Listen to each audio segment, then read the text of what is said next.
आज की वीडियो में बात करेंगे कैपिटल स्ट्रक्चर के बारे में। कैपिटल स्ट्रक्चर एक बहुत इंपॉर्टेंट टॉपिक है फाइनेंशियल मैनेजमेंट में और ये काफ़ी ज़्यादा से क्वेश्चन आते हैं। तो चलिए स्टार्ट करते हैं। कैपिटल स्ट्रक्चर को समझते हैं पहले कि होता क्या है और बहुत ही प्रैक्टिकल मैनर में।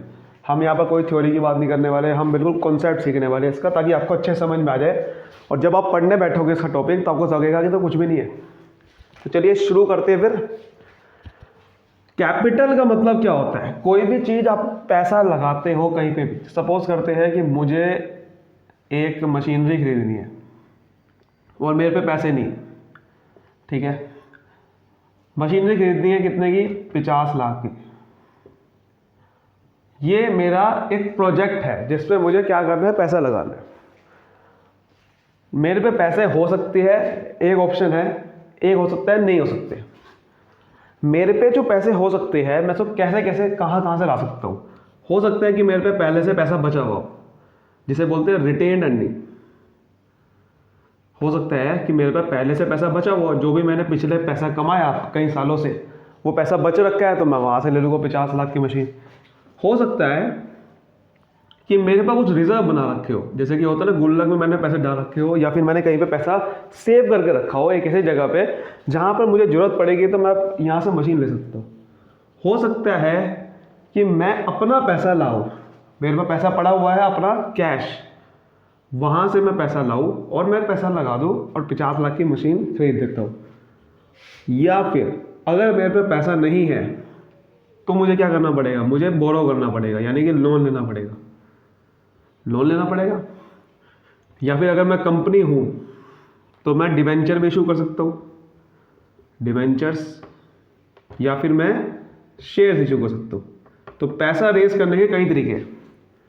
पैसा रेस करने के कई तरीके हैं, यानी कि अगर मुझे कोई भी प्रोजेक्ट को फाइनेंस करना है तो मैं या तो बाहर से पैसा अरेंज करने के बावजूद मैं खुद से पैसा अरेंज कर सकता हूँ। एक तरीका यही है कि मैं बाहर से पैसा अरेंज नहीं करता, मेरे पे खुद पैसा मैं कहीं से अरेंज कर लेता हूँ।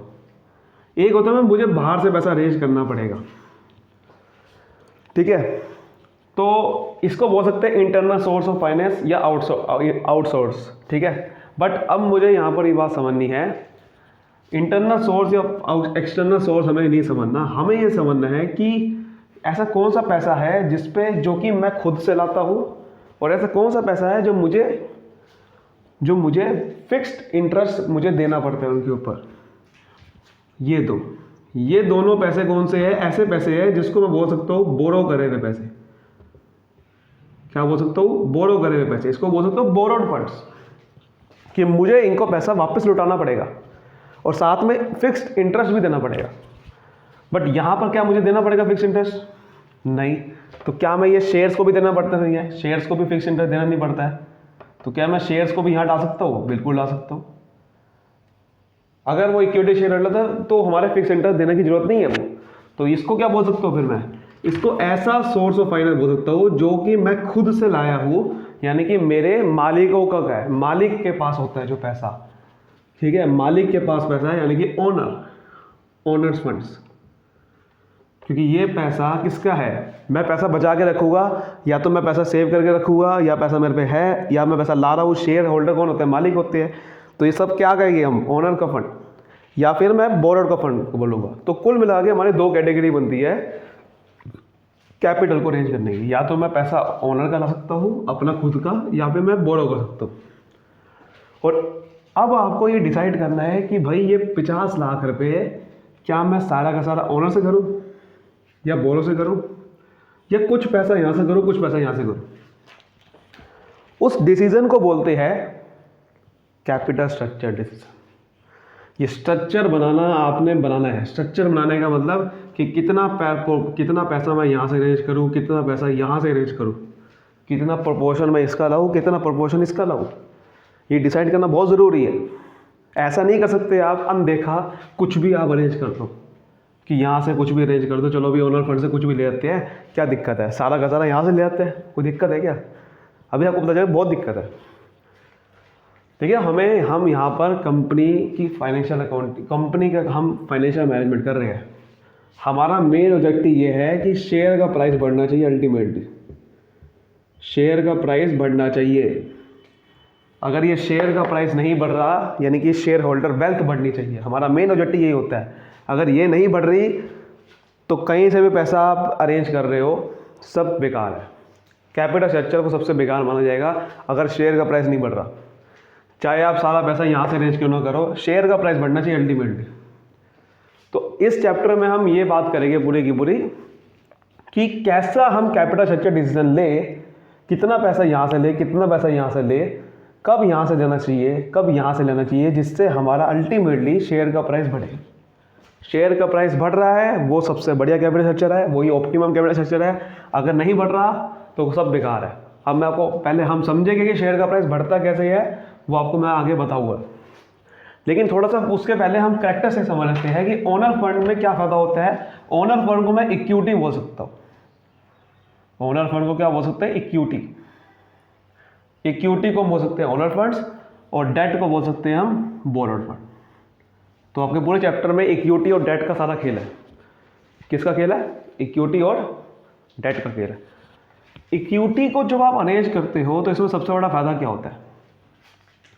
इसमें कुछ भी फिक्स्ड इंटरेस्ट का कोई बर्डन नहीं होता। सबसे पहली बात, ठीक है, फिक्स्ड इंटरेस्ट नहीं देना पड़ता except preference shareholder. Preference shareholder को फिक्स्ड डिविडेंड देना पड़ता है, इक्विटी वाले को नहीं देना पड़ता, इक्विटी शेयर होल्डर वालों को। तो ये इनमें ज़्यादातर फिक्स इंटरेस्ट नहीं होता।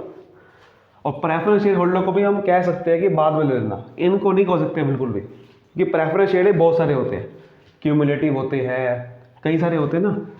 लेकिन यहाँ पर आपके ऊपर एक फिक्स्ड इंटरेस्ट का बर्डन रहता है जो कि आपको तंग करता है काम करने में। तो अब मुझे बताओ, अगर कंपनी पे पैसा नहीं है, कंपनी कमा नहीं रही है, कंपनी इतना कमा नहीं रही है कि खुद के खर्चे पूरे नहीं हो पा रहे हैं, तो क्या उसको लोन लेना चाहिए? लोन लेना चाहिए। वो अपने खुद के सैलरी नहीं दे पा रही, अपने एम्प्लॉयज़ को सैलरी नहीं दे पा रही है, अपना घर का रेंट नहीं निकाल पा रही है, तो भाई क्या उसको लोन लेना चाहिए? बिल्कुल भी नहीं लेना चाहिए। कि लोन लेना ही नहीं चाहिए। तो अगर आपने लोन से बोरो कर दिया तो क्या आप जिंदा बचोगे? नहीं। तो सबसे बेकार कैपिटल स्ट्रक्चर होगा ना वो। तो कैपिटल स्ट्रक्चर ऐसे सोचना पड़ता है कि भाई अगर आपकी अर्निंग कैपेसिटी नहीं है तो आप लोन क्यों ले रहे हो? लोन लेना ही चाहिए आपको। तो इससे जुड़ा हुआ एक पॉइंट होता है रिस्क। इससे जुड़ा हुआ एक पॉइंट होता है रिस्क। रिस्क का मतलब कि भाई वही चीज़, फिक्स इंटरेस्ट का बर्डन आपके ऊपर देने के लायक है या नहीं है। आप ले सकते हो रिस्क, वो नहीं ले सकते, क्योंकि इसमें रिस्क होता है सबसे बड़ा। बोरोड फंड में क्या होता है? रिस्क। तो इसको आप अगला पॉइंट ये भी ले सकते हो कि इसमें रिस्क होता है ज़्यादा, पर इसमें रिस्क नहीं होता। इसमें रिस्क होता है क्योंकि इसमें आपका एक तो पैसा आपको जब लेते हो तो कुछ ना कुछ गिरवी भी रखना पड़ता है। वो गिरवी रख के आपको पैसा मिलता है। और आपको रिस्क होता है कि एक तो फिक्स इंटरेस्ट देना है, नहीं दिया तो फंस जाऊंगा मैं, और रीपेमेंट भी करनी है एक फिक्स टाइम पीरियड पे। बट कि इक्विटी शेयर होल्डर पे नहीं करनी पड़ती। इक्विटी शेयर होल्डर पे आपको फिक्स्ड कोई रीपेमेंट का टाइम नहीं। वहाँ तो जब कंपनी लिक्विडेट हो जाएगी, कंपनी बंद हो जाएगी, तब उसको पैसा लौटाना है। तो वहाँ तो रिस्क है नहीं बिल्कुल भी पैसा लौटाने का। यहाँ तो बहुत बड़ा रिस्क है। तो अगर आपके पास रिस्क ज़्यादा है आपकी कंपनी में तो कभी भी लोन ना लो। रिस्क कम है तो लोन ले लो, क्या दिक्कत है? तो यहाँ तक आपको क्लियर हो रहा है अच्छे से बात कि ये 2 पॉइंट समझ में आए आपको? ये बहुत इंपॉर्टेंट पॉइंट है, ये पूरे चैप्टर में आपको काम है ये वाले पॉइंट, कि आपके अगर पैसा है लेने लायक, आप फिक्स इंटरेस्ट दे सकते हो तो लोन लो, वरना ना लो। रिस्क आप उठा सकते हो लोन का तो उठाओ, नहीं उठा सकते तो कभी लोन ना लेना। ये बिल्कुल मैं आपको आसान भाषा में बता रहा हूँ। ये पॉइंट बहुत इंपॉर्टेंट है, पूरे चैप्टर आपको समझ में आएगा क्यों। जब आप आगे जाओगे इस चैप्टर में काफ़ी ज़्यादा काम आएगा पॉइंट ये। उसके बाद अगला पॉइंट आता है कंट्रोल। कंट्रोल, अगर कंट्रोल का मतलब क्या होता है, पहले हम कंट्रोल का मतलब समझते हैं। देखो, जब भी आप कंपनी के शेयर खरीदते हो, सपोज करो कंपनी के शेयर्स हैं 50,000 और कंपनी ने बाहर कहा लोगों को कि भाई आ जाओ हमारी कंपनी में इन्वेस्ट करो। तो एक बंदा था जिसका नाम था राम, उसने कंपनी के 20,000 शेयर खरीद लिए। 50,000 कंपनी ने कहा था, 50,000 शेयर इशू कर दिए थे कंपनी में बाजार में। कंपनी ने कहा आ जाओ 50,000 शेयर हमारे खरीद लो। तो राम ने 20,000 शेयर खरीद लिए कंपनी के। अब राम कितने का मालिक बन गया? क्योंकि जो शेयर खरीदेगा वो मालिक बन जाएगा। राम मालिक बन गया 20,000 शेयर्स का, कितने में से? 50,000 में से। तो क्या मैं बोल सकता हूँ राम कितने का मालिक बन गया? राम बन गया 40% शेयर्स, 40%, 50,000 में से 40% का शेयर का मालिक बन गया नहीं बन गया? मुझे बताओ, हाँ या ना? 50,000 का 40% 20,000 होता है ना, तो इसका मतलब 40%, ये उसे कहते हैं कंट्रोल। इसे कहते हैं कि आपका 40% कंट्रोल आ गया है कंपनी के अंदर, कंपनी के डिसीजन मेकिंग में कंट्रोल आ गया है, क्योंकि जो मालिक होता है वही तो डिसीजन लेता है।